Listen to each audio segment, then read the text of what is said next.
नमस्कार दोस्तों। इतिहास कोश के इस लर्निंग प्लेटफॉर्म पे आपका फिर एक बार स्वागत है।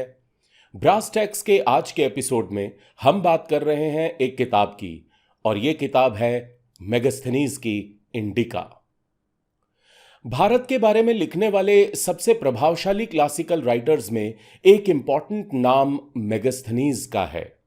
उसके जीवन के बारे में हमारे पास जो कुछ सूचनाएं हैं वे अलेक्जेंड्रिया के स्ट्रैबॉन, एरियनोस, प्लिनियस और क्लेमेंस की बुक्स में मेंशन्ड कुछ अंशों से आती हैं।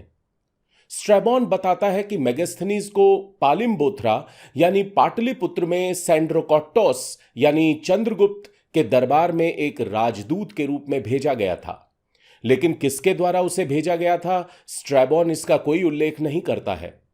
वह मेगास्थनीज द्वारा भारत में रेजिडेंस के समय लिखे गए क्रॉनिकल का भी उल्लेख करता है।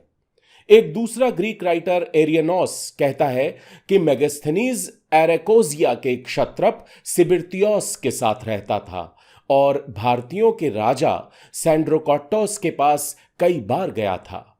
वह यह भी लिखता है कि मेगास्थनीज भारतीय शासकों में सबसे महान सैंड्रोकोट्टोस, जो पोरस से भी बड़ा था, से मिला था। प्लिनियस ने सिर्फ यह उल्लेख किया है कि मेगास्थनीज कुछ समय तक भारतीय राजाओं के साथ रहा और भारतीय मामलों का इतिहास लिखा। क्लेमेंस केवल एक सामान्य बयान देता है कि मेगास्थनीज और सेल्यूकस समकालीन यानी कंटेम्परेरीज थे। इस प्रकार ऊपर मेंशन किए गए सोर्सेस से हमें पता चलता है कि मेगास्थनीज सिबिर्तियोस, जो एरेकोजिया का क्षत्रप था, के दरबार में सेल्यूकस का रिप्रेजेंटेटिव था और उसे वहां से पाटलिपुत्र चंद्रगुप्त मौर्य के कोर्ट में अपॉइंट किया गया था, और वह चंद्रगुप्त मौर्य, जो उस समय भारत का सबसे महान राजा था, से कई बार मिलने भी गया था। मेगास्थनीज ने भारतीय जीवन, समाज, प्रशासन, किंगशिप आदि के अलग अलग एस्पेक्ट्स पर विस्तार से लिखा, जिसे उसने इंडिका नामक पुस्तक का रूप दिया। ओरिजिनल वर्क अब अवेलेबल नहीं है। मेगास्थनीज की इंडिका बाद के ग्रीक और रोमन लेखकों द्वारा दिए गए डिटेल्ड कोटेशंस के माध्यम से हम तक पहुंची है। ये अंश किस हद तक मेगास्थनीज के वर्क को प्रेजेंट करते हैं, यह पता लगाना मुश्किल है।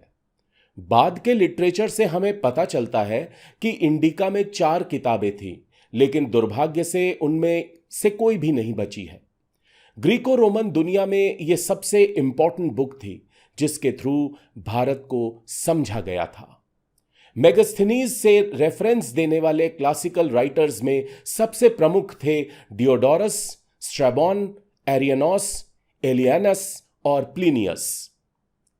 रिस डेविड्स का कहना है कि मेगास्थनीज में आलोचनात्मक विश्लेषण यानी क्रिटिकल एनालिसिस की भावना का अभाव था, और इसीलिए वह जो भी कुछ देखता उससे वह अक्सर गुमराह हो जाता था। लेकिन फिर भी उसका लेखन मौर्य इतिहास का एक इंपॉर्टेंट आई विटनेस सोर्स रहा है। आइए अब हम उनके लेखन के विभिन्न पहलुओं पर चर्चा करते हैं। सबसे पहले बात करते हैं पाटलिपुत्र की। एरियनोस ने मेगास्थनीज के पाटलिपुत्र के विवरण को कोट किया है। विवरण इस प्रकार है: भारत का सबसे बड़ा शहर, जिसका नाम पालिम्बोथरा है, प्राशियाओं यानी भारत के पूर्वी भाग में रहने वाले लोगों का एरिया है, जहां एरानोबाउस, पॉसिबली सोन नदी के लिए यूज्ड एक्सप्रेशन, और गंगा नदी, जो नदियों में सबसे बड़ी है, का संगम है। एरानोबाउस भारतीय नदियों में से तीसरी होगी।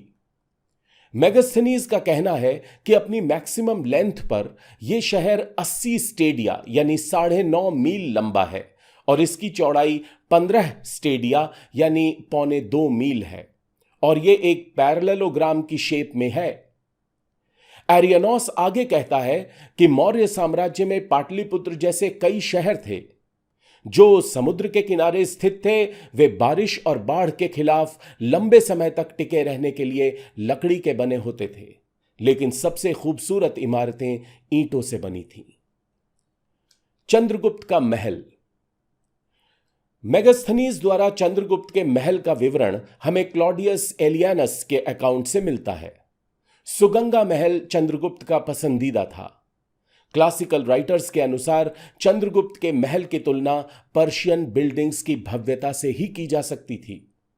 मेगास्थनीज के अनुसार पैलेस प्रीमाइसिस में कई पार्क्स थे जिनमें पालतू मोर रखे जाते थे। पूरा कंपाउंड छायादार बगीचों और चरागाहों से भरा हुआ था। लैंडस्केप के एस्थेटिक चार्म को बढ़ाने के लिए कुछ पेड़ों को बाहर से इंपोर्ट भी किया गया था। मेगास्थनीज ने आगे उल्लेख किया है, तोते देश के मूल निवासी हैं और राजा के चारों ओर घूमते रहते हैं और उनकी संख्या भी बहुत अधिक होती है। फिर भी कोई भी भारतीय कभी तोता नहीं खाता है। ब्राह्मण उन्हें अन्य सभी पक्षियों से बहुत अधिक सम्मान देते हैं क्योंकि केवल तोता ही मानव भाषा की नकल कर सकता है।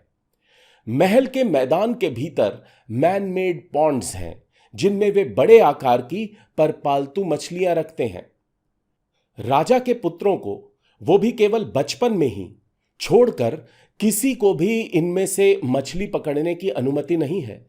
विंसेंट स्मिथ के अनुसार महल आज के पटना के पास ही कुम्रहार गांव के पास स्थित था।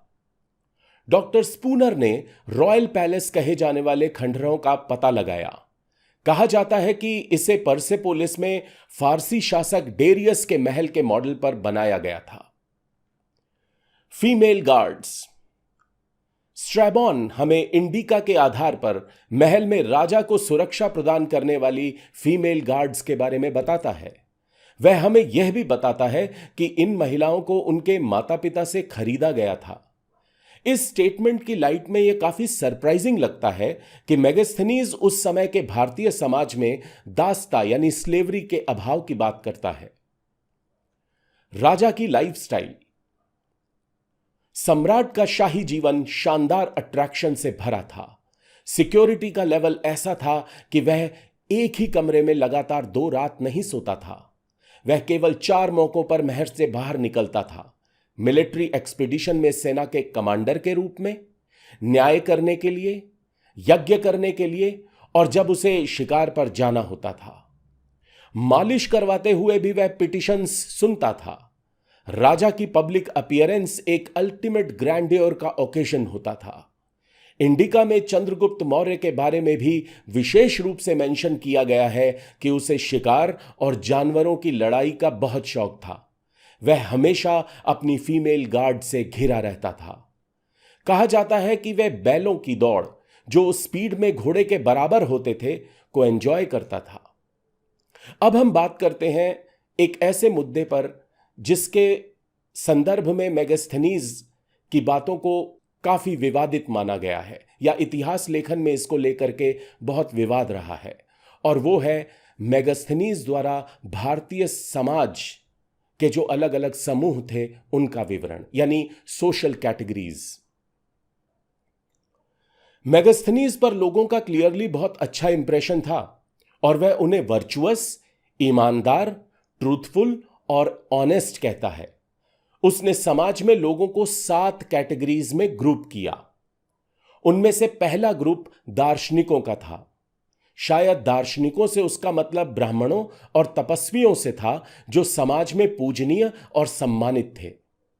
वे शांतिपूर्ण लोग थे और पुजारी और ज्योतिषी के रूप में काम करते थे।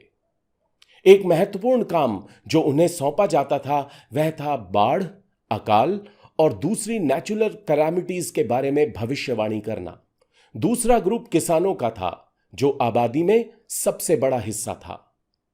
तीसरा ग्रुप शिकारी और चरवाहों का था, जिनका जीवन अस्त व्यस्त था और वे तंबुओं में रहते थे। चौथे ग्रुप में कारीगर, व्यापारी और नाविक शामिल थे। कारीगर इंडिपेंडेंटली और सरकार के अधीन दोनों तरीकों से काम करते थे। दूसरी कंडीशन में, जहां वो सरकार के अधीन काम करते थे, में उन्हें मजदूरी मिलती थी। पांचवा ग्रुप क्षत्रियों अर्थात सेना का था। छठा ग्रुप ओवरसियर्स यानी जासूसों और सीक्रेट एजेंटों का था, जो सम्राट को साम्राज्य में होने वाली सभी इंपॉर्टेंट घटनाओं से अवेयर कराते थे।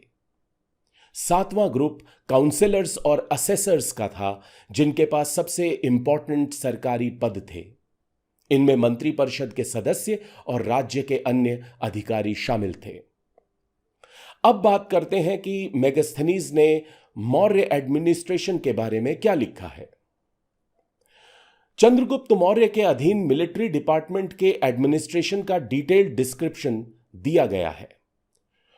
उनके अनुसार सैन्य प्रशासनिक विभाग में 30 सदस्य होते थे, जो 5 सदस्यों के 6 अलग अलग बोर्ड्स में विभाजित थे। ये 6 बोर्ड्स थे नौसेना, रसद विभाग, पैदल सेना, घुड़सवार सेना, युद्ध रथ और हाथी। मेगास्थनीज पाटलिपुत्र के नगर प्रशासनिक ढांचे या म्यूनिसिपल एडमिनिस्ट्रेटिव स्ट्रक्चर का विस्तृत विवरण देता है। पाटलिपुत्र का एडमिनिस्ट्रेशन 5 मेंबर्स के 6 बोर्ड्स में विभाजित 30 मेंबर्स के एक आयोग के अधीन था। पहला बोर्ड इंडस्ट्रियल आर्ट्स से रिलेटेड सभी पहलुओं के सुपरविजन से जुड़ा था। मजदूरी का निर्धारण, इंडस्ट्रीज में यूज्ड मटेरियल की क्वालिटी स्टैंडर्ड्स को इंश्योर करना, ये सब चीजें इस बोर्ड के दायरे में आती थीं। दूसरा बोर्ड विदेशियों की देखभाल के लिए जिम्मेदार था। उनके ठहरने की व्यवस्था करना, उन पर नजर रखना, बीमारी के समय उनकी मेडिकल नीड्स को पूरा करना और उनके स्टे के दौरान उनकी मृत्यु होने की सूरत में उनके लास्ट राइट्स की व्यवस्था करना इस बोर्ड को सौंपी गई कुछ जिम्मेदारियां थीं। तीसरा बोर्ड जन्म और मृत्यु के सिस्टमैटिक रजिस्ट्रेशन से संबंधित था। चौथा बोर्ड ट्रेड और कॉमर्स देखता था। यह बिक्री, बाट और माप आदि के रेगुलेशन के लिए जिम्मेदार था। व्यापारियों से कलेक्ट किए जाने वाले लाइसेंस टैक्स को ट्रैक करना भी आवश्यक था। पांचवा बोर्ड मैन्युफैक्चरर्स के सुपरविजन से संबंधित था और छठा बोर्ड बिक्री पर टैक्स कलेक्शन को कंट्रोल करता था और इस मामले में किसी भी धोखाधड़ी को मौत की सजा से निपटाया जाता था। तो दोस्तों, यह था मेगास्थनीज की इंडिका पर एक छोटा सा इंट्रोडक्शन। आने वाले सेशंस में हम इसी तरीके के कुछ और विषयों पर आपके साथ बातचीत करेंगे। तब तक के लिए आज्ञा दीजिए। Thank you so much and God bless you all.